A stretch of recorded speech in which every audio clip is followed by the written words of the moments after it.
Hola a todos, es un gusto saludarlos y recibirles nuevamente en este su curso de macroeconomía.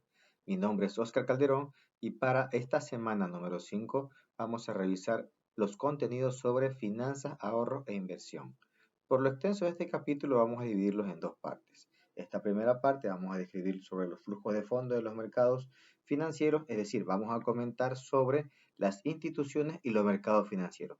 Ya en la segunda parte vamos a explicar un poco cómo interactúan las decisiones relativas al ahorro y la inversión y explicar cómo influyen los gobiernos en los mercados financieros. Así que sin más preámbulos, comencemos.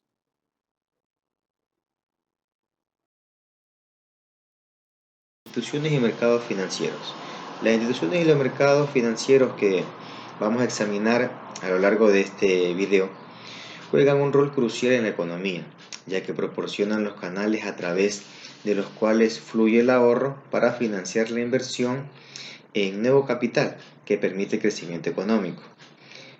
Cuando estemos analizando la economía de las instituciones y los mercados, vamos a hacer una distinción entre lo que es finanzas y dinero y de lo que es capital físico y capital financiero. Finanzas y dinero. Bueno, en la economía utilizamos el término finanzas para describir la actividad que consiste en suministrar fondos que sufragan los gastos de capital. El estudio de las finanzas se enfoca en cómo se obtienen y utilizan los recursos financieros. Las familias, cómo utilizan las familias estos recursos financieros y cómo utilizan las empresas estos recursos. De qué manera se enfrenta a los riesgos que surgen de esta actividad. Ahora, con el concepto de dinero, dinero es todo lo que utilizamos para pagar bienes y servicios y factores de producción, así como para realizar transacciones financieras. Cuando conversamos sobre el dinero, buscamos comprender cómo usan las familias y las empresas, qué tanto acopian o qué tanto guardan o ahorran el dinero, qué hacen los bancos para crear y manejarlo y cómo influye en la economía su monto acumulado. En la vida económica de los individuos y las empresas, las finanzas y el dinero están estrechamente relacionadas, y algunas de las principales instituciones financieras, como los bancos, ofrecen servicios financieros y monetarios por igual. Bueno, también vamos a establecer una distinción entre lo que es finanzas y dinero y al analizarlo de manera independiente. Vamos a comprender mejor nuestros mercados e instituciones financieras y monetarias.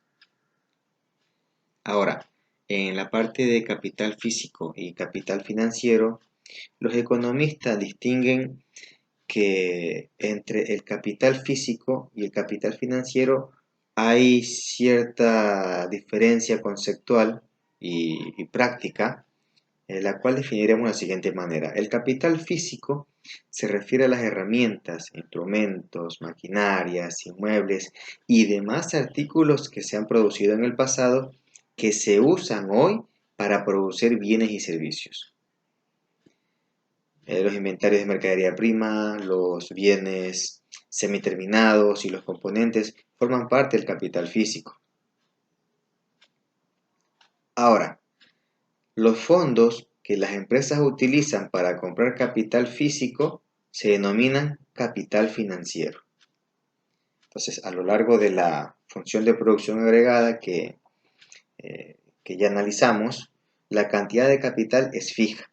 Un incremento en la cantidad de capital aumenta la posibilidad de producción y desplaza hacia arriba la función de producción agregada. Bien.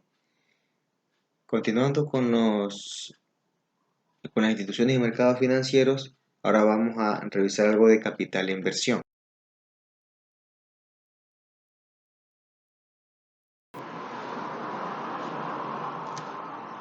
Capital e inversión y también hablar sobre lo que es riqueza y ahorro. Con respecto al capital y la inversión, la cantidad de capital se modifica debido a la inversión y a la depreciación. O sea, son los factores que influyen en la cantidad de capital. ¿Por qué? Bueno, la inversión incrementa la cantidad de capital, en cambio la depreciación la disminuye. Esto lo vamos a ver en un gráfico en la siguiente lámina, pero por ahora terminemos con la parte conceptual. La cantidad total gastada en nuevo capital se le conoce como inversión bruta. El cambio de valor del capital se denomina inversión neta cuando adquirimos nuevo capital. La inversión neta, que es igual o acá va a ser igual, vamos a conceptualizarlo de tal forma de que sea igual a la inversión bruta menos la depreciación. ¿Sí? Ya vamos a aclarar un poco estos conceptos con una ilustración gráfica en la siguiente lámina. Terminemos con los conceptos. Ahora hablemos un poco de riqueza y ahorro. El valor de todas las posesiones de la gente es lo que conforman su riqueza. Lo que las personas poseen está relacionado con lo que ganan, pero son conceptos distintos. Las personas ganan un ingreso, que es la cantidad que recibe durante un periodo de tiempo dado, a cambio de suministrar los servicios de los recursos de su propiedad.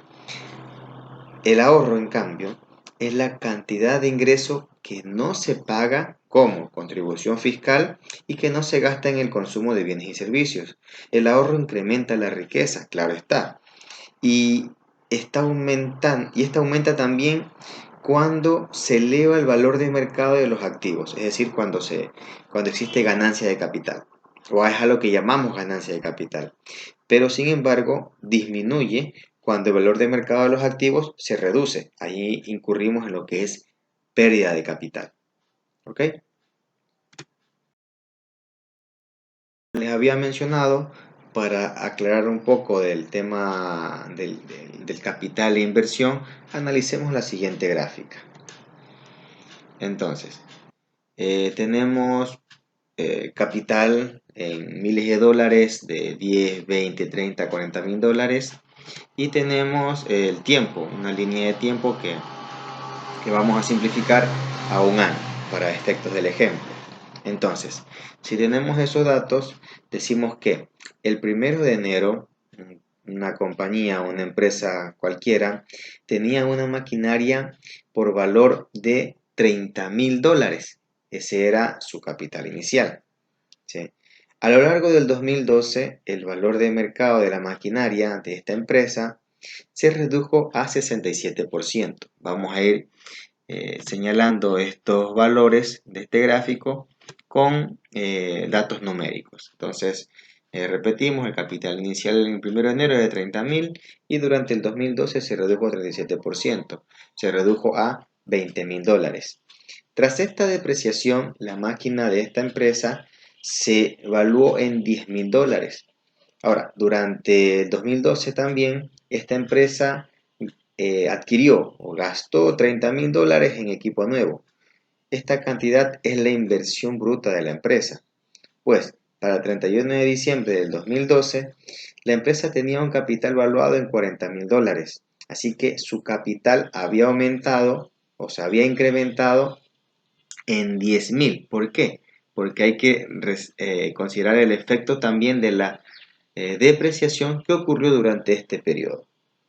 ¿Listo? Entonces quedamos que al final no se le puede sumar todo el capital que adquirió, sino que también hay que considerar cuál es la disminución, cuál es el efecto de la depreciación que va disminuyendo, que va mermando el capital en el tiempo. ¿Sí? Si dijimos que el capital era conformado por maquinarias, pues obviamente estas con el paso del tiempo, con el uso, con las horas producidas, etcétera, van depreciando la maquinaria y van haciendo que su valor se vaya reduciendo a medida que se le va dando uso. Listo. Ahora conversemos un poco sobre los mercados de capital financiero.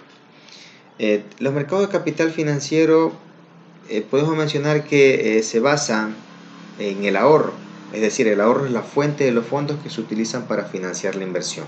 Si no existiera ahorro, no hubieran recursos en el mercado para poder para poder fomentar las inversiones que requieren las empresas, que requieren el, el sector industrial, etcétera, ¿no?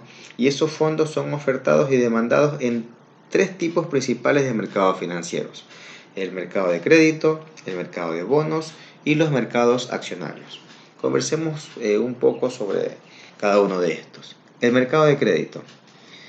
El mercado de crédito, frecuentemente las empresas necesitan financiarse en el corto plazo y para adquirir inventarios o para ampliar créditos que ofrecen a sus clientes necesitan de un mercado de crédito. Para poder ofrecer estos servicios, en ocasiones recurren o obtienen dicho financiamiento en forma de préstamos otorgados por un banco. Por su parte, las familias suelen requerir financiamiento para adquirir artículos de consumo, ¿no? de consumo a largo plazo, como por ejemplo automóviles, algún mobiliario o algún electrodoméstico. ¿Sí? Este financiamiento también proviene de un préstamo bancario y muchas veces son concedidos mediante lo que usamos, lo que damos uso, que es las tarjetas de crédito. Entonces ahí comienza a iniciar su rol en lo que es el tema del mercado de crédito. ¿Sí? Las familias obtienen financiamiento para la compra de nuevos inmuebles. Por lo general estos fondos se conducen, cuando es un domicilio, se conducen a través de lo que se llaman las hipotecas, ¿sí? Que es un contrato legal que otorga la propiedad del inmueble al prestamista si es que este prestatario cumple con todos los pagos, ¿no? Si los incumple, pues habrán cláusulas de pagos de intereses, de liquidación de préstamo, etc. Bien, ahora el mercado de bonos. Cuando algún negocio expande o quiere expandir su línea de producción, cuando quiere expandir su número de sucursales, etcétera, o sea, cuando quiere incurrir en un nuevo mercado, obtiene el financiamiento que necesita, pudiendo tomar como estrategia la venta de bonos. ¿Un bono qué es? Bueno, un bono es una promesa de pago. Por concepto, es un documento financiero que significa deuda a quien los emite porque en algún momento requirió liquidez. Entonces los bonos emitidos por las empresas y los gobiernos se comercializan en los mercados de los bonos. Ahora, los mercados accionarios. Bien, los mercados accionarios por su parte eh, es, es, eh, se basa en la emisión de acciones. Entonces, a diferencia de los bonos que representan una deuda, el mercado anterior que revisamos, el mercado accionario, por concepto, las acciones, sean estas preferentes u ordinarias, representan la propiedad de una parte de la empresa, ¿sí? Por lo que el rendimiento de estos documentos financieros o de estas obligaciones financieras llamadas acciones van a estar siempre ligadas al rendimiento que obtenga el negocio durante un periodo determinado. De tal forma que los accionistas van a estar siempre supeditados al proceder o a los resultados del negocio, de la empresa, de la industria, de la compañía en sí, para poder requerir el pago de un dividendo que estuviera establecido. Obviamente, por conceptos, los accionistas preferenciales tienen un dividendo previamente calculado, a diferencia de los accionistas ordinarios que siempre van a estar en relación a cuáles son los resultados del negocio durante ese tiempo, durante ese periodo. ¿Sí?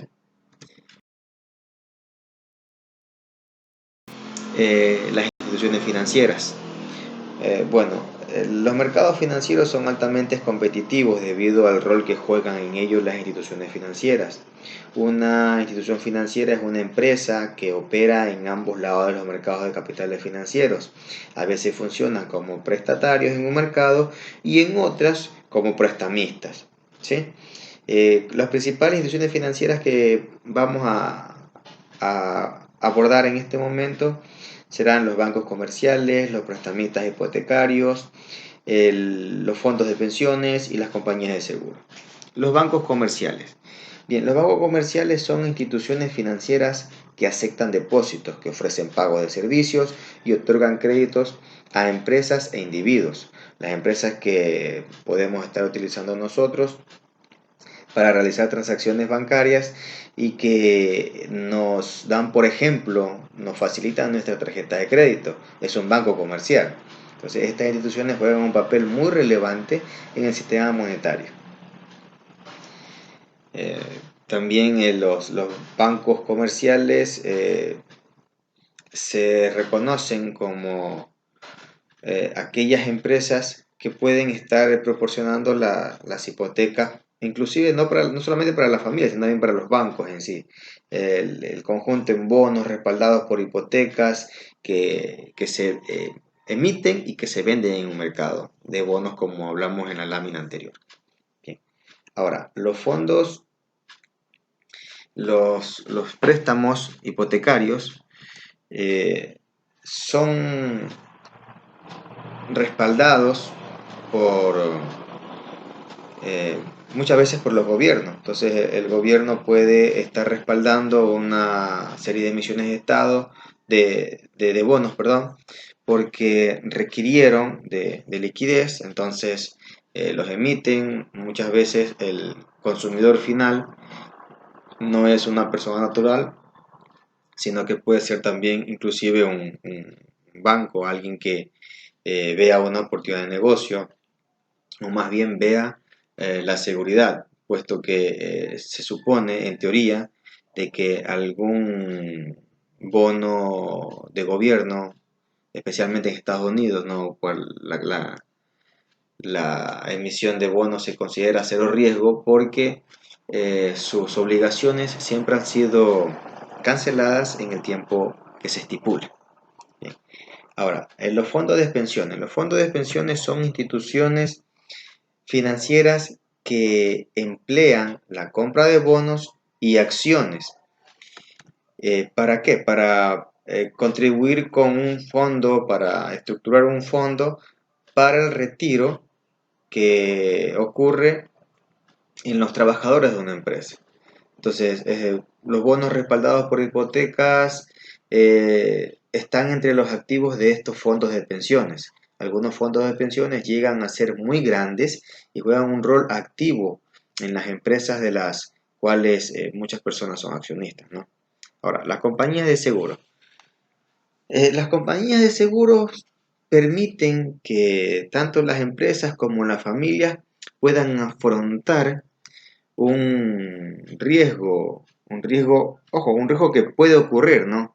Accidentes, robos, incendios, enfermedades, cualquier tipo de desgracia que se pueda contemplar dentro de un contrato, dentro de una lista de cláusulas que conllevan a la ejecución de un, de un seguro, de la retribución de un bien el cual ha sido asegurado. Y cuando digo de un bien, no solamente me refiero a herramientas, a maquinarias, a equipos, ¿no? También sabemos de antemano que el tema de las compañías de seguros de vida también juegan un rol muy importante, en donde las empresas y las familias en sí ubican recursos con el fin de proteger sus, sus su vida, básicamente lo que puede ocurrirle a la misma y a su familia, por ende, ¿no? Entonces las compañías de seguros son las que permiten afrontar esto que es una posibilidad de que ocurra debido al estilo de vida, a la calidad de vida que tenga una persona o al sector en donde se desempeñe una industria. Dependiendo de eso, los costos de los seguros van a ser más o menos. Eso va a depender siempre de el tipo de riesgo que se esté asegurando. Bien, listo.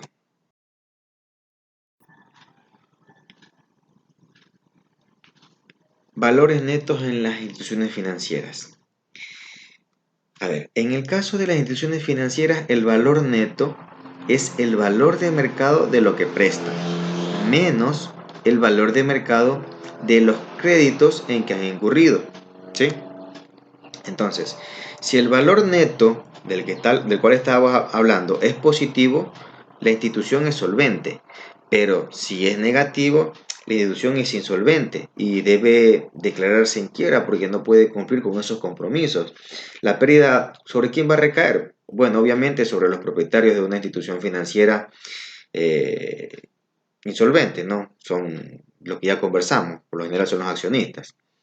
Las instituciones financieras hacen préstamos y también los reciben, así que están expuestas al riesgo de que su valor neto se vuelva negativo en cualquier momento. Por eso se limita, o más bien para tratar de disminuir un poco ese riesgo, las empresas están obligadas o están sujetas a ciertas regulaciones y una cantidad mínima de sus préstamos tiene que estar siempre respaldada por su valor neto, de tal forma que la institución financiera no recaiga en una insolvencia. Bien, hay ocasiones en que algunas instituciones financieras se solventan pero carecen de liquidez. Es decir, una empresa no tiene liquidez si ha concedido créditos en el largo plazo con fondos prestados y que de repente, en un momento a otro, enfrenta o tiene que enfrentar una súbita demanda de pagos que supera su efectivo disponible. En ese momento estaría careciendo de liquidez. Es decir, te estaría entrando en una falta de liquidez debido a esa situación que les estaba ejemplificando. En, en épocas normales, una institución financiera con falta de liquidez puede pedir un préstamo a otra institución financiera para hacer frente a esa demanda. Sin embargo, si todas las instituciones financieras tienen poco dinero disponible, el mercado de préstamos entre entidades financieras también puede agotarse, también puede sufrir falta de liquidez. Bien, para hablar de temas de liquidez basta recordar los problemas de la crisis financiera del 2007-2008, en donde estas instituciones financieras sufrieron la falta de recursos para cumplir con sus obligaciones, más allá acompañado de la incertidumbre que provocó el retiro de los ahorros de las personas y bien sabemos que lo que más preocupa a una institución financiera, a un banco como tal, en un mercado, son los rumores. Esos rumores que pueden hacer que las personas de forma o de manera masiva retiren su dinero del banco, lo cual podría crearle una grave crisis a esta institución. Bien, entonces los bancos se cuidan mucho el tema de los rumores, para eso ofrecen al mercado grandes estructuras, lo cual asemeja una sólida estructura financiera, ¿sí? Y lo cual permite de que se eviten este temas de rumores o que aquellos rumores que existen en el mercado, que siempre los hay, no tengan mucho impacto en la credibilidad del banco ante sus clientes. ¿Ok? Interés y precios de los activos. Bien, generalmente los accionistas, los bonos, los títulos de corto plazo y los créditos se denominan activos financieros. ¿Sí? La tasa de interés sobre un activo financiero es el interés recibido, expresado como porcentaje al precio del activo. Como la tasa de interés es un porcentaje del precio de un activo, si éste se eleva, la tasa de interés se reduce. ¿Por qué expreso una relación inversa? Bueno, básicamente porque el precio es una relación inversa porque si el precio del activo disminuye, mientras el resto de los factores permanece sin cambio, la tasa de interés se incrementa. ¿Cómo podemos expresar esta relación? ¿Cómo podemos entender por qué el precio de un activo y la tasa de interés son relativamente inversos? Bueno, consideremos el siguiente ejemplo. Vamos a comprenderlo mejor con el siguiente ejemplo. Tenemos una empresa que emite bonos en los cuales se prometen pagar a su comprador, a su tenedor, $5 por año. Ahora, la pregunta será, ¿cuál es la tasa de rendimiento? Es decir, ¿cuál es la tasa de interés de este bono? La respuesta siempre va a ser que depende del precio del activo, ¿sí? Por ejemplo, evaluemos un primer escenario. Calculemos un primer escenario. Si el bono puede comprarse por $50, la tasa de interés ¿de cuánto sería? Bueno, si prometo yo, como dice el ejemplo, cancelar $5 por año al tenedor, eso lo divido para el valor del activo, y como es una tasa, lo multiplico por 100, lo cual me da resultado que el interés sería del 10% al año. Pero ahora, ¿qué pasa si el precio, el precio del activo como tal en el mercado sufre un cambio? Digamos que aumenta su valor, ¿sí? Para, para efectos del ejemplo, digamos que aumentó a $200. Entonces, el, el valor que se promete pagar, que es de $5, ahora se va a dividir para 200 y no para los 50. ¿Por qué? Porque el precio del activo aumentó, lo cual nos da un resultado de 2.5. Entonces, aquí se aclara muy fácilmente por qué poseen una relación inversa. ¿Por qué cuando el activo tiene un mayor valor, su tasa de interés es más baja, ¿sí? Ahí está expresado claramente por qué esa relación es inversa. Esta relación significa que el precio de un activo y la tasa de interés sobre el mismo se determinan simultáneamente, uno está implícito en el otro, ¿sí? Por otro lado, esta relación significa también que si la tasa de interés sobre el activo aumenta, el precio del mismo se reduce. Las deudas se vuelven más difíciles de pagar y el valor neto de las instituciones financieras baja. La insolvencia podría surgir de un momento a otro, algo inesperado, un gran aumento de la tasa de interés. ¿Ok? Entonces, aquí ya vimos cuál es la relación inversa que posee la tasa de interés y los precios del activo. Todo porque el activo cambió de precio, porque aumentó su precio, ¿sí? Entonces, al aumentar su precio, reduce la tasa de interés. Para evaluar los conceptos que hemos descrito hasta el momento, vamos a realizar 4 preguntas teóricas, relativamente teóricas, y con ciertos grados de estructuración numérica o de creación de gráficos que permitan entender o comprender un poco más esos conceptos. Distinciones entre capital físico, financiero, diferencia entre inversión bruta e inversión neta, cuáles son los tipos de mercado que hemos analizado en este vídeo, y la relación entre el precio de un activo financiero y su tasa de interés, que fue lo último que hemos conversado, ¿sí?